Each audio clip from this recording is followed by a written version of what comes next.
Bertrand Legendre, bonjour. Bonjour. Les Tunisiens se rendent aux urnes dimanche pour élire le président de la République à la suite du décès de l'ancien chef de l'État, Béji Caïd Essebsi. Alors vous êtes l'auteur d'une biographie d'Habib Bourguiba, le père de l'État moderne tunisien, avec toutes ses avancées sur le statut de la femme, la construction d'un État, la laïcité. Y a-t-il encore des enjeux lors de cette élection sur la préservation de ces acquis? Écoutez, il y a deux acquis qui viennent directement de l'époque de Bourguiba. C'est le statut de la femme dont vous parliez tout à l'heure, qui a consisté dès les années 50 à écarter la charia en ce qui concerne ce qu'elle prescrivait en matière de répudiation, de polygamie et de consentement du non-consentement au mariage des femmes tunisiennes qui pouvaient être choisies par un mari décidé par la famille. Bourguiba a mis à mal tout ça. Et donc, du coup, ça a insufflé à la société tunisienne, notamment via les femmes tunisiennes, une aspiration à la liberté qui continue à produire ses effets aujourd'hui.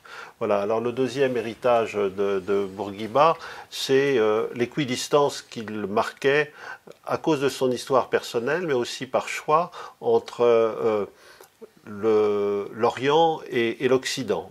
Bourguiba était un oriental occidentalisé et le retour de la démocratie en Tunisie depuis 2011, depuis la fuite du président Ben Ali, s'est installé assez facilement à cause de cet héritage bourguibien. On a l'impression que la Tunisie post-révolutionnaire, post-révolution de Jasmin, se cherche un peu économiquement, diplomatiquement ces dernières années. C'est vrai, on peut même se demander si la révolution de Jasmin, la révolution des printemps arabes, dont la Tunisie, il faut quand même le rappeler, est l'unique survivante. Les élections dont vous parliez tout à l'heure sont des élections libres, ouvertes. C'est extrêmement rare, sinon c'est unique dans tout le monde arabo-musulman.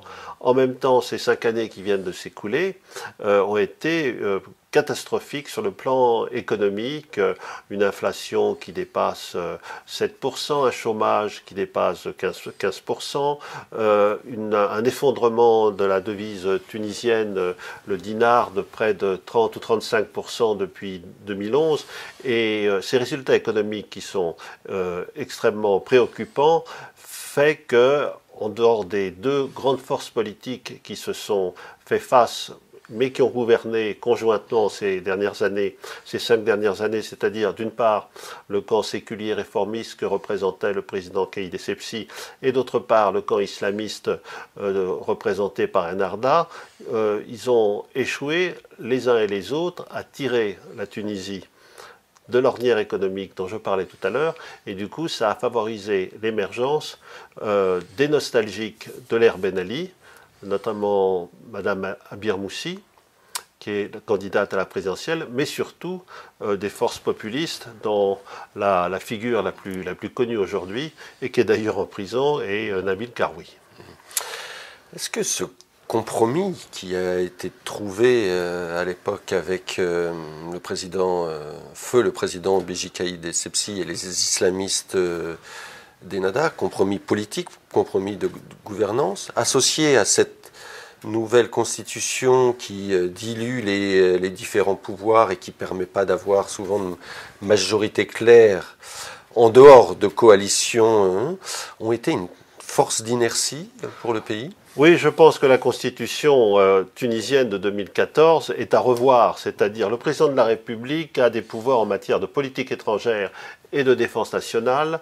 La réalité du pouvoir exécutif, pour tout le reste, est entre les mains du Premier ministre, mais l'Assemblée nationale, à la suite d'un mode de scrutin qui est le résultat d'un mode de scrutin qui disperse les voix et favorise les petits partis, rend la création de majorités sur un projet précis, la création de ces majorités extrêmement délicate, et on a vu tous les premiers ministres qui se sont succédés ces dernières années en Tunisie, notamment le tout dernier, Youssef Chahed, peinait à obtenir de l'Assemblée des représentants du peuple, puisqu'elle s'appelle comme ça, a peiné à obtenir des majorités pour des projets que Youssef Chahed souhaitait réformistes. Donc la Constitution n'a pas favorisé justement l'émergence de réformes dans la Tunisie. Il y a malgré tout terriblement besoin. Vous vous rendez assez souvent en Tunisie. Quelles seront les priorités, à votre avis, du prochain attelage qui va gouverner entre un président, Premier ministre? Écoutez, les forces dominantes aujourd'hui, les forces populistes, Abil Karoui, Enarda, et même le camp séculier réformiste que le président Béji Caïd Essebsi avait réussi à fédérer, mais qui a éclaté depuis, tous ont à peu près le même programme, c'est-à-dire d'abord s'attaquer à la pauvreté et aux très grandes inégalités de revenus et territoriales dont souffre la Tunisie depuis très longtemps. La révolution de Jasmin, elle est née d'une irruption de violence provoquée par la police à Sidi Bouzid, dans le grand sud du pays. Et cette inégalité territoriale ne s'est pas résolue. Et la pauvreté ne s'est pas résorbée non plus. Et donc, grosso modo, on ne voit pas très bien, dans les programmes qui pour l'instant sont encore assez flous, des partis qui vont s'affronter aux législatives, on ne voit pas encore très bien ce qui les distingue, sinon de répéter en permanence qu'effectivement il faut s'attaquer à ces inégalités territoriales, à la grande pauvreté et aux inégalités tout court, à la pauvreté tout court. Les marges de manœuvre ne sont-elles pas limitées pour un pays qui a dans son environnement des voisins difficiles, une Algérie qui se cherche, une Libye qui est souvent à feu et à sang?